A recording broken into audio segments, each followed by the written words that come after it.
Бұл бізде тартылыс күші түсініксіздеу, иә?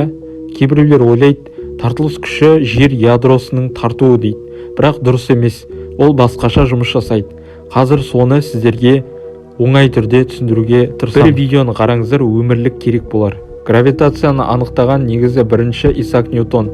Кейін біз Эйнштейннің жалпы салыстырмалық теориясы арқылы оны оңай түсінеміз. Мысалы, бір сызық сызайық және оны кеңістік деп айтайық. Кеңістік деген түсінікті. Сол кеңістікті бізде әртүрлі аспан денелері осылай иеді. Мен соны 3D форматында көрсетуге тырыстым. Қысқасы былай, мысалы, батуттарды көкті кеңістік деп ойлайық, ал бұл аспан денелері деп ойлайық. Мысалы, күн дейік.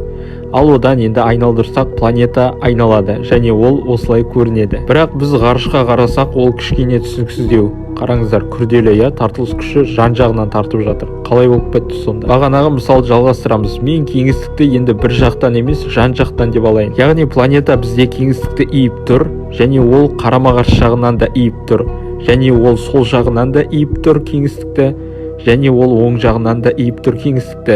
Яғни кеңістік бізде жан-жағында жердің. Енді қызықты ақпарат, бұл тек планеталарда, жұлдыздарда ғана емес, сонымен қатар галактикаларда да болады гравитация. Енді бұл қалай деулеріңіз мүмкін ғой? Ортасында, былайша айтқанда, кеңістік иіледі ғой. Сол воронка секілді иілген кеңістікте жұлдыздар қозғалады, айналып қозғалып жатыр. Сонда галактикалар шынайы өмірде осылай көрінеді. Яғни жұлдыздар айналып жатыр.